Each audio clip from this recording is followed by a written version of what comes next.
Tkachuk lost his helmet. He's jawing at Alex Stalock right now. And the Blackhawks goalie puts his helmet on his brow. I think Tkachuk is going to get the boot from this game.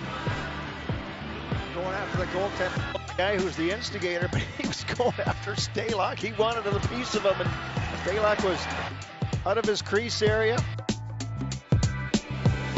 Oh, going after a goaltender, not advisable for hockey players. Just my non-professional opinion. Brady Tkachuk there, Keith Tkachuk's son. Hockey is such a huge barrier to entry that mostly brothers, sons, and nephews are the ones that make it to the show. This is interesting to see. Daily Sports Podcast, news, narratives, takes, gambling. The Tkachuks and the Lemieux, they still have beef from when their dads played, which is kind of adorable. We talked about that last year. Yeah, going after the goalie right there. What a douchebag move. Of course, Brady Tkachuk is the captain of the Sens. Probably pretty frustrated after getting his fucking ass whipped. That happened on Monday. It is Controversial Wednesday, but before we get to Controversial Wednesday, we will lead into Controversial Wednesday with some news.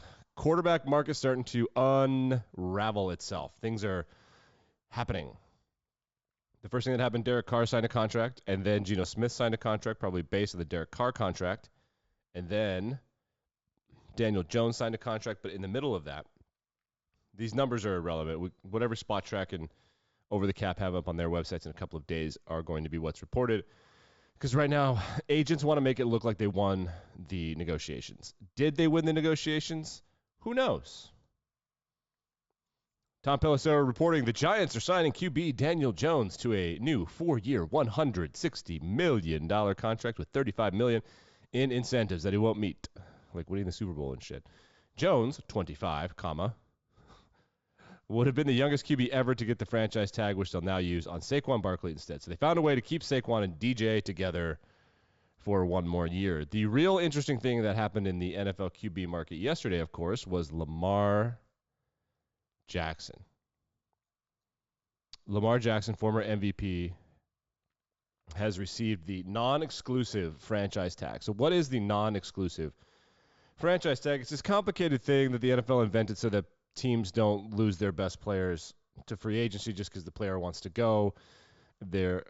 It's weird. Essentially, the way it works is that teams can trade for him, and the Ravens have the opportunity to match the contract they want to give him, or they can just have him under the current situation for 2 first-round picks. And I don't think teams are obligated to give up either. I think it's they don't have to give up picks that are bequeathed unto them via trade, which is interesting because Seattle, Detroit, Philadelphia, trying to remember. There's one other team that has 2 picks. There are 4 teams with 2 first round. Oh, Houston. All 4 of those teams, I don't think, would have to use the pick that they have coming to them via trade to get Lamar Jackson. It would be 1 this year and 1 next year, and there would be your picks. So for Detroit and Seattle, really fucking interesting because they have top 6 picks. But Seattle just signed Geno Smith. The huge part of this, I don't know if this is controversial, but I'll get into it right now. The really interesting thing about this is that a bunch of teams immediately came out and said they are not interested in Lamar Jackson. And there are a bunch of teams that include teams that you're like, yo, you need a quarterback. For example, we believe, according to just people that report shit, like Tom Pelissero and Adam Schefter and other people, that the Commanders not interested in Lamar. The Falcons are not interested in Lamar to the point that they retweeted that they're not interested in Lamar. Check this out. Right? Look at this. Here's Scott Bair, who's verified, and don't know what the fuck that means. Reports, Falcons will not pursue Ravens quarterback Lamar Jackson. Atlanta Falcons are retweeted. And remember, of course, the Falcons pursued Deshaun Watson, excuse me. So who the hell knows? Okay. The Commanders, not interested. Panthers, not interested. Falcons, not interested. They should be interested. Everybody seems to be tying this man to Detroit. I think the situation is a little bit more interesting than that. The New York Post reported on its front page or its sports page or whatever, NFLPA boss DeMaurice Smith. DeMaurice Smith is the lawyer that runs the NFL Players Association. The Players Association president is, of course, a member of the union. I think it's still Jeremiah Trotter. Is it Trotter? Treader. J.C. Treader, not Jeremiah Trotter. You can see how I get those confused. I'm not taking taking the blame for that. NFLPA boss DeMaurice Smith sees Lamar Jackson contract as a pivotal moment. So the Deshaun Watson contract pissed off the owners so much that I think all of the owners are like, we are not going to fully guarantee a contract with a dude that doesn't have an agent. I genuinely get the vibe that the NFL is like, this guy doesn't have an agent. We're not fucking negotiating. We're not going to import this shit show.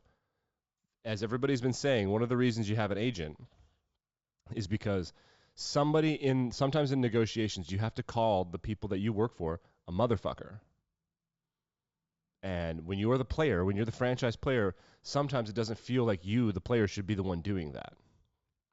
Also, in negotiations, the way it works, and it doesn't have to be personal, but players can take it personal. They have to look at you and say, yeah, well, this, and this. Your agent can gatekeep that shit. So you can just have a hunky-dory relationship with the team. That's the point of having an agent. Now, there have been a bunch of players that don't have agents or have kind of gotten rid of their agents. Bobby Wagner, Richard Sherman. Bobby Wagner and Richard Sherman are going to the Hall of Fame. Also, their market sets itself. They can ask for a little bit more of this, a little bit more of that. Lamar Jackson is in completely uncharted territory as a player. He's like a better version of Michael Vick, or he plays at least in a more running-friendly situation. He also is he hasn't played a full season healthy. Nobody knows how much last year he was faking. Maybe he wasn't faking at all. Maybe he was faking a lot, but he's missed games 2 years in a row. The Ravens have taken a step back. Is that on the offensive line? Maybe. Is it on him? Maybe. Is it on the receivers? Maybe. Who knows? But they probably made him mad when they're like, hey, Lamar, this can't happen. So the Players Association seems to understand what the owners understand. It's like, we're not fucking dealing with this guy. He's going to fall in line or we're not going to deal with it. And I think that Lamar, my gut feeling is that he's just going to end up on the Ravens for a deal that he doesn't want. Maybe we find ourselves in a situation where he just sits out. I don't know. I have no idea. All right, let's move on to some controversy. You have to have a couple. Quick one. The Sheriff's Department somewhere in Ohio, wherever Joe Mixon lives, was it in Ohio or Texas? I'm not. Yeah, Hamilton County in Ohio, which I think is outside of Cincinnati, where Joe Mixon, the running back for the Bengals, lives. The Cincinnati police responded to a shots fired call at Joe Mixon's house with no arrests were made. This is reported, I think yesterday. Yes, right after we wrapped up, which is super annoying. Yeah, that is super duper annoying. We'll follow this story. Joe Mixon has a violent history. Of course, he punched that girl. The girl did start the physical altercation. I'll make that very clear. She followed him. That's harassment. She also touched him first, I believe. That's harassment. He shouldn't have punched the shit out of her. He only hit her once, though. Not an excuse for either of them. And the police had their hands tied with that one because he was a star at Oklahoma. That is for sure. I think he was suspended for the year for that. So I think that punishment fits the crime there. So he's got a history of kind of rough altercations with women. That's the only one that we know of. So just keep that in mind. Let's get to some controversies. Let's go to chess. This is my podcast. We're going to talk about chess. Chess is having a year, dude. I mean, the chess world is getting cleaned up. So the first thing that happened is this American 19-year-old kid has been fucking cheating, which is a bummer because he's super good. And now a very prominent coach and grandmaster named Alejandro Ramirez has been accused of sexual harassment and sexual assault stemming back years. And I remember when this went viral, I follow the woman who accused him. Her name is Jennifer Shahade. I don't know if that's how it's pronounced. I just read her shit. I don't watch her on stream or anything. I don't know. She tweeted this thing, time's up. Here are her allegations. Currently, there are multiple investigations underway on Alejandro Ramirez and sexual misconduct, including a series of alleged minor incidents involving a minor. I was assaulted by him twice, 9 and 10 years ago. I'd moved on until the past couple of years when multiple women, independent of each other, and with no knowledge of my own experience, approached me with their own stories of alleged abuse. So the Wall Street Journal has been covering the chess world in a really great way this year, which makes sense. Makes chess look better that it's in the Wall Street Journal instead of like NPR. But this is the U.S. Chess Federation. This is an American situation, just like the Hans Niemann cheating thing. So this guy, Alejandro, has been allegedly, it appears to have been targeting young women, calling them women is tough, they're girls, between the ages of 15 and 17 for a long time. There are some pretty harrowing instances where he would like lure them to hotel rooms on trips. And remember, this person is a coach and a camp counselor, and these are the people that he's coaching and counseling. And he would like text these girls and like, hey, bring toothpaste to my room, and then he would like assault them. often they escaped. They would tell their siblings about it. He would like try to grope them. He would try to save money on hotel rooms by booking them in the same hotel room. And remember, these like underage children. He is texting them things like, I want to take your clothes off. I'm looking up the legal age of marital consent in your state. Just creepy shit. The real thing about this is that the U.S. Chess Federation seems to have known about this. You just get the impression that part of the problem when things like this happen is that it's not that these groups don't want to do the right thing. It's that they don't. They're lazy and they're scared of accusing this person that is an employee. And then they're just like, well, let's just not deal with it. They have been alleged to have making jokes about how he likes young girls. I mean, this is the first incidents were in 2011. They were this woman, not Jennifer Shahade, but other women were sure that parents had informed the U.S. Chess Federation in St. Louis, which is where chess is in the United States. They had informed them about this as dating far back as 2017 and maybe as far back as 2014. So this dude is a problem. I mean, he's a predator. So I don't know what statute of limitations is. I don't know what proof would be in terms of like legal action. They have taken action to get him out of their FIDE, the governing body, which is a European body. They have kind of banned him from stuff. We're going to pay attention to this moving forward. I just don't know that justice is coming. Just seems like one of those things where it's going to be tough to get people to take the case. And it's just another instance. Is like every single organization is going to be impacted by this at some level. It's the enabling of it, which happened. And they were making jokes.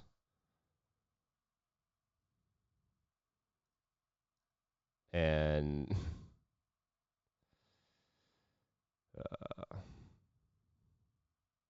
internally agreed not to consider him for future work after hearing the allegations for him in 2019. So it just wasn't been made public. People just don't want to deal with the blowback of having this guy, and then it gets worse, and it's going to come out. But good for Jennifer, and I hope the victims are doing okay, because like they are victims, obviously. It's unfucking believable. Let's move to the National Basketball Association with more dipshittery. Police in Colorado are investigating Memphis Grizzlies superstar Ja Morant after he went live on Instagram Live in a club with a gun. Now, Colorado has a very diverse population, in my opinion. Politically, it is as far right and as far left as you can possibly go. It is a circle, and those people live like about 70 miles from each other. They're all right next to each other. So Ja Morant is under investigation in Glendale, which is a suburb of something. Shotgun Willie's, which is a club that I have been to a couple of times. It is what it is. It's a gentleman's club. He had the gun at this club. NBA rules prohibit a player from possessing a firearm while on team property or traveling on team buses. Remember, Gilbert Arenas, a superstar for the Wizards, brought a gun to like a poker play, like on planes and things, and he got in a deep shit. In the video live streamed by Morant, here it is. It is not clear whether he was intoxicated or showed drinking the firearm while on team property or business. Part of the deal with this is that he brought the gun to a place where he probably couldn't have had it, and he brought the gun on a plane. That is a federal crime. Do we remember September 11th? So the NBA is investigating the situation. He has been suspended by the Grizzlies, which is like kind of, my guess, paid leave. Colorado is an open carry state. Remember, it is as far right as it is left. There are exceptions, including carrying a firearm on federal property. It is illegal in Colorado to possess a firearm while under the influence of alcohol. There's a chance you could go to jail for this.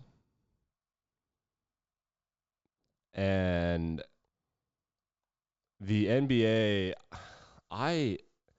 so the current commissioner is kind of a baby. He wants the players to like him. He's a player-friendly guy, which is good. I mean, having a good relationship with these superstars who have their own, like they are existing brands and businesses, some of these superstars. And Ja Morant is one of the 4 or 5 guys that's like going to be the face of the NBA for the next 15 years. Him, Luka Doncic. I mean, I would say those guys are 1 and 2. Tatum is kind of there. Can't have this guy as the face of the league now because this is a pattern of behavior. There's a lot of shit going on. It's getting worse and worse and worse. He brought a gun on a plane? I mean, I mean, it's up to the feds, bro. Like, if they can prove that he brought a gun on a plane and didn't buy it in Colorado, that's bad. It'll be up to authorities and district attorneys to see what they want to do to him. I think that we're in a situation where the NBA could. It might be smarter than to like really crack down on this. But I mean, again, what do I know? My gut feeling is that not much will come of this, and that it'll get worse. But you got a lot of talking heads that have been through some stuff. Older, established black men trying to uncle him and advise him to stop this fucking shit. He could die a billionaire if he plays his cards right. A billionaire. But he wants some street cred. Tough sitch. Tough sitch for chess. Tough sitch for the association. And we will see what happens with the Lamar Jackson contract. My gut feeling stays in the Ravens and it just gets weird. All right. March Madness college basketball conference tournaments coming up this week. See you tomorrow.